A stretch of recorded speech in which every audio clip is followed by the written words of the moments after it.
பொள்ளாச்சி பாலியல் வன்கொடுமை வழக்கை அரசியலாக்க வேண்டாம் என்றும் குற்றவாளிகள் மீது உரிய நடவடிக்கை எடுக்க வேண்டும் என்றும் பாதிக்கப்பட்ட பெண்ணின் உறவினர் வேண்டுகோள் விடுத்துள்ளார். பொள்ளாச்சியிலிருந்து பாதிக்கப்பட்ட பெண்ணோட அண்ணன் பேசுறேன். திருநாவுக்கரசு, சபரி மற்றும் இருவர் சம்பந்தமா வழக்கு தொடர்ந்தது நாங்க தான். இந்த வழக்கு தொடர்ந்து உதவியா இருந்தது என்னோட அனைத்து கட்சியும் சார்ந்த நண்பர்கள் தான் உதவியா இருந்தாங்க. இந்த வழக்கு நாங்க எங்களோட சுயநலத்துக்காக நாங்க வழக்கு போடல. என்னோட தங்கச்சி பாதிக்கப்பட்ட மாதிரி வேற எந்த ஒரு பொண்ணும் பாதிக்கப்படக்கூடாது அப்படிங்கிற ஒரு நல்ல எண்ணத்துக்காக தான் இந்த வழக்கு நாங்க போட்டோம்.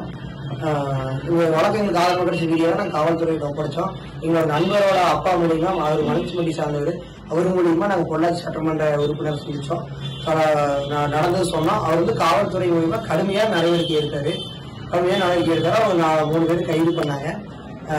இப்ப வரைக்கும் அவங்க உதவியாத்தான், ஆளுங்கட்சி சார்ந்தவர்கள் இப்ப வரைக்கும் எங்களுக்கு உதவியாத்தான் இருந்துட்டு இருக்காங்க. ஒரு சில அரசியல் விசமிகள் அவங்களோட சொந்த அரசியல் நோக்கத்துக்காக நேற்று பாத்தீங்கன்னா நேற்று எலெக்ஷன் டேட் அறிவிச்சிருக்காங்க.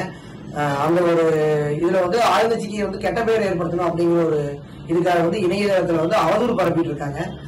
அவங்களுக்கெல்லாம் ஒன்னே சொல்லிக்கிறேன், உங்ககிட்ட அப்படி அவங்க பண்ணுனாங்க அப்படின்னு உங்க மேல உங்கள்கிட்ட ஆதாரம் உங்கள்கிட்ட இருந்தால் மட்டும் அந்த செயல் நீங்க செய்யுங்க. அப்படி உங்களோட ஆதாரம் இருந்தால் நீங்க போய் காவல்துறை கிட்ட கொடுங்க.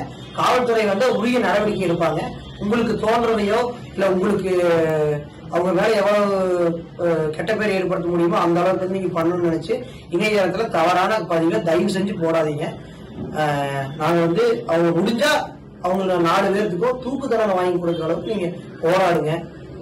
முடிஞ்சது பண்ணுங்க. தயவு செஞ்சு உங்களுக்கு உதவி வந்தவங்களுக்கு எந்த ஒரு கெட்ட பேரையும் ஏற்படுத்தி கொடுக்காதீங்க. உங்க அரசியல் ஆதாயத்துக்காக ஏற்படுத்தி கொடுக்காதீங்க. இப்ப வரைக்கும் என்னோட தங்கச்சி பேரு வெளியே வராம இருக்கிற காரணம் எங்களுக்கு உதவி வீடியோ நண்பர்கள் மட்டும்தான். அவங்களுக்கு நான் நன்றி தெரிவிச்சுக்கிறேன்.